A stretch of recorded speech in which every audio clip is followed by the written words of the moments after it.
Hey guys, and welcome back to Her Revision Podcast, the podcast for women who are rewriting the stories that they tell themselves and that the world tells them. And today, we are talking about something that I feel like God is literally trying to pound into my head right now. And that is about how God has it. He has it. Okay, I need to trust the journey. And when I say trust the journey, I mean trust the journey, trust the process, and not just say it, right? So I think God is trying to show me I got this. Take your hands off of it. Take your head out of it. I got it. So we're going to get into that. I feel like lately I've been, and I'm pretty sure I've talked about this before. I'm 1,000% sure I have.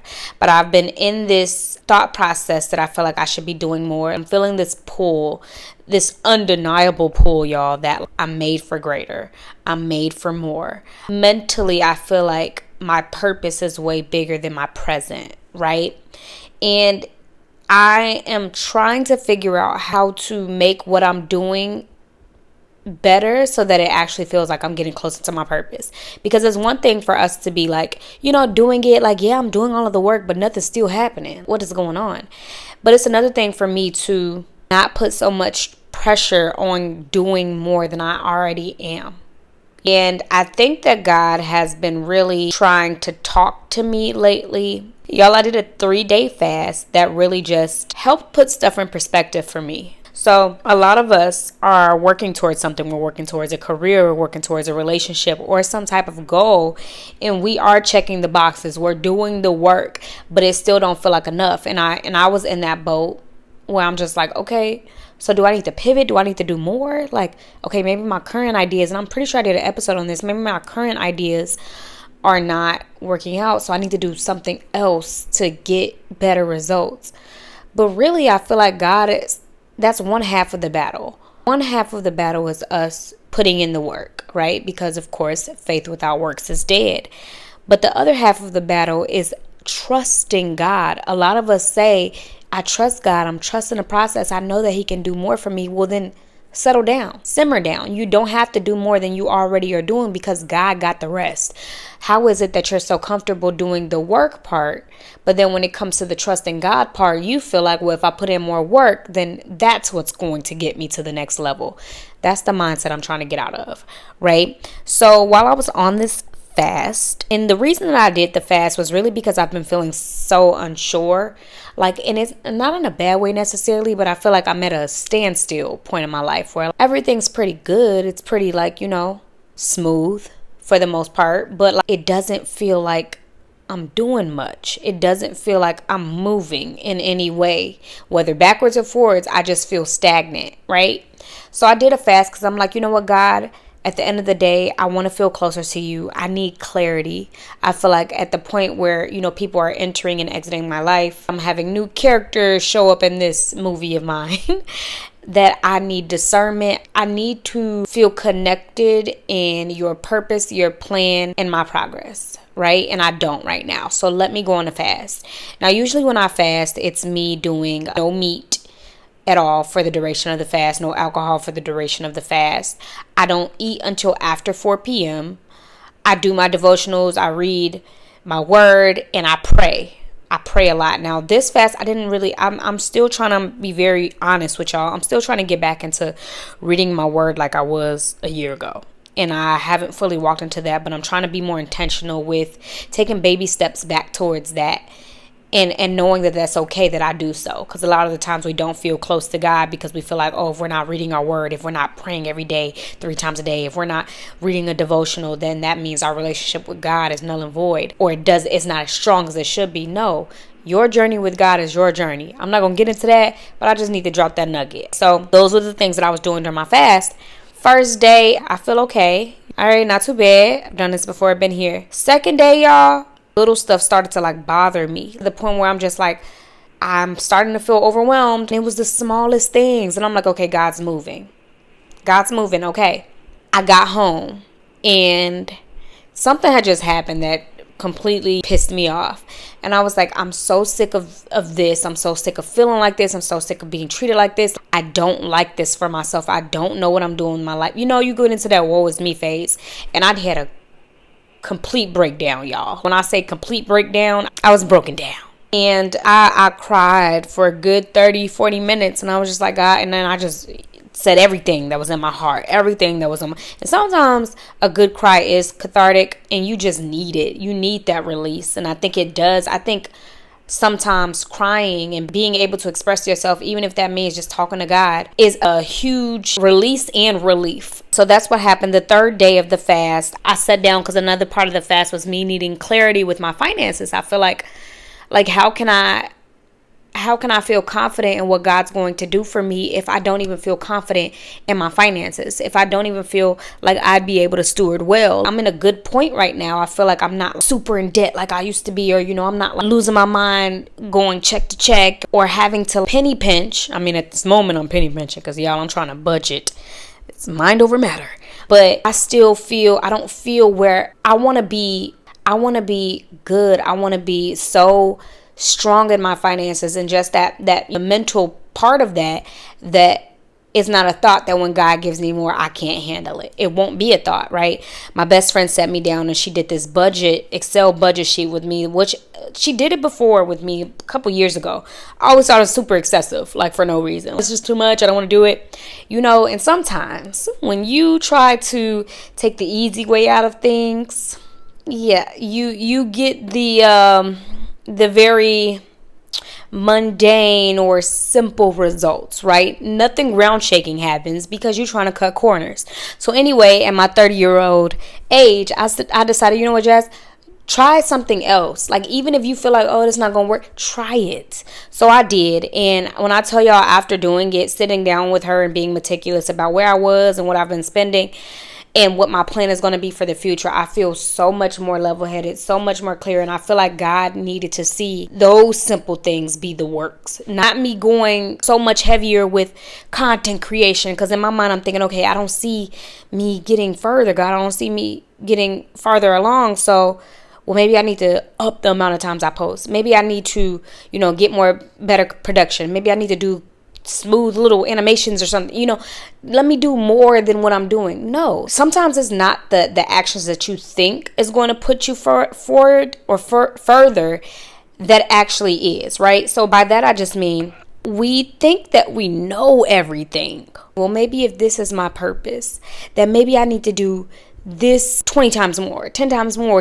Maybe I need to up it. Maybe I need to do more. Maybe I need to get busier. Maybe I need to focus harder or put more effort here. Sometimes God wants you to sit back and look at the things outside of that scope. Sometimes we are so narrow-minded in what we feel is going to make us grow that we miss the important moments. I have been putting so much emphasis on projecting myself instead of allowing God to work, instead of allowing God to move me the way that He sees fit. The things that I felt like I needed to handle to get better long term or to be a better person long term are the things that I put on the back burner. But I was real strict on myself on making sure I push out content, making sure that I up the amount of times I post, or whatever your goal is, insert that. But I was very strict with that. But it's just like, Jazz, you could post 20 times more than you usually do. But let's say you blow up. You can't even handle your money right. You feel me? Let's say you blow up. You don't even have the discernment to know who congratulating you is actually for you or who shouldn't be around you or in your life. My discernment is off. I'm worried about my progress, and I'm worried about pushing myself harder in the wrong areas. Now, had I sat back and let God just do and be, I would have seen that. And I think that's what this fast has been teaching me, is the areas that I thought I needed to do more in was the areas that I feel like God says, let me handle this. This is what I need you to focus on. This is where I need clarity to come into fruition. You get what I'm saying? So the fast was definitely a beautiful turning point for me. And then also, I feel like so many of us think that if I just fast, I'll start to get the answers then. I think that some of the stuff happened for me, or some of the answers came to me, and I realized, or I reached this realization after the fast was already over. Sometimes things don't happen when you expect it to. That's been so monumental for me, It's not always going to happen when I want it to. It's going to happen. Y'all, I was listening to Therapy for Black Girls podcast, and this episode was with Scottie Beam, who I love. If you don't know about Scottie Beam, she is a radio personality. She's a podcast host. She just curates such strong conversations, and her personality and just her tenacity and how she lives out loud is so inspirational to me. So if you don't know about her, go look her up, okay? But she did a podcast episode on Therapy for Black Girls, and I listened to it, and she said something that I had to put in my notes, y'all. So she did a photo shoot, and the creative director of the photo shoot called her up, and he was like, yo, like, you're on a billboard. So she was screaming. She was so ecstatic, and he sent her the picture of it, and she was doing something else. She was shooting something else, and she was like, God was trying to teach her a lesson where he was like, listen, I got it. You just need to do the work. You just need to enjoy your life. Be grateful for the things that you do have, and eventually it will come to fruition. But you have to give it time and enjoy stuff. You just think everything's terrible because things aren't working out the way that they should work out. But he's like, little do you know that it's my plan, not yours. So enjoy the ride and trust me. It'll definitely be the ride of your life, but you have to trust him. And I was just like, yes, like, you know, some things you just know, but it doesn't click until you hear it out loud from somewhere else or from somebody that you admire or trust or whatever the case may be. And I was just like, enjoy where I am. Enjoy where I am. I may never be able to get this level of ease, of comfort, of stillness, so to speak, than I do now. I need to enjoy this. God is looking to see that I am trusting him, and not just trusting him in the, oh, I said it, so that means it's so, but actually knowing that I need to take my hands off of it. Do what I've been doing. Don't try to do more. Don't try to make myself more busy. Don't try to be overzealous with things. Just trust him. Let's be real. The impatience isn't just about wanting success, because I thought that I was impatient because I want success. I want to be successful. I feel like I should be, like I deserve that.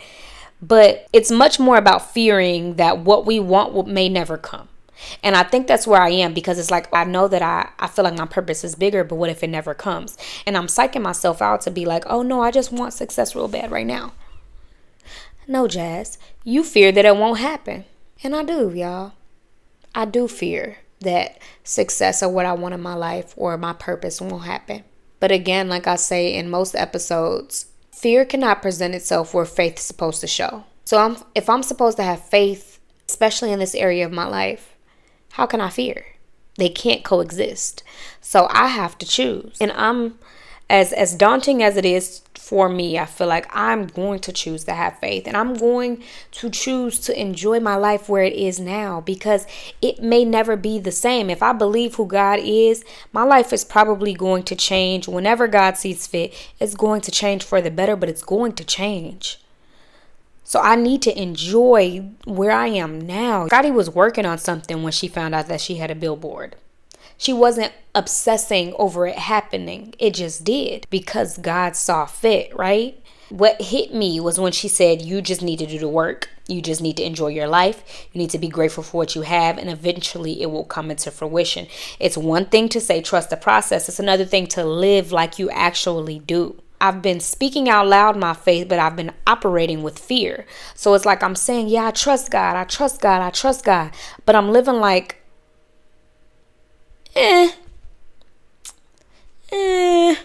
Kenny, Willie, for me, like I've been living like that. So I think that it takes real faith to keep showing up without constantly questioning, will it happen for me? We want control. We want to say, well, if I do this, this, and this is what my outcome will be. But what really takes real power is surrender. What really takes real strength is surrender. Being able to say, my hands cannot be on this. And I'm learning I have to surrender. I have to not only just surrender, because surrender sometimes when not done right can seem like you're giving up. God, you just do it, and then you just sit still. You don't do nothing no more. Because, well, if my way not working, I'm just not going to do nothing. No. Surrender means do the work, but know that the outcome is not yours to determine. Do the work, but trust that the outcome that God has for you will be better than anything that you could have done on your own. right? One of my favorite scriptures of all time is Jeremiah 29:11. For I know the plans that I have for you. Plans to prosper you and not to harm you. Plans to give you hope and a future. God has this plan for me. So who am I to think that what I can do alone will prosper me? Because sometimes what happens is it does more harm to me than good because I'm trying to do it all on my own. I got to let go of the reins. He's literally telling me, I'm going to give you hope. I'm going to give you a future. Him, not you, him. Psalm 37:4 says, delight yourself in the Lord and he will give you the desires of your heart. I have to be happy with myself and with God and what he has given me. And he's going to give me all the desires of my heart. I can't do that though. God is basically just saying, I got this. Stay in alignment and watch what I do. Both of those scriptures just tell me that it's a lot less of me, I, and a lot more of him, he. One of the things that I had to come to terms with is that I'm not waiting for my breakthrough to happen. I have to live my life while the breakthrough is aligning.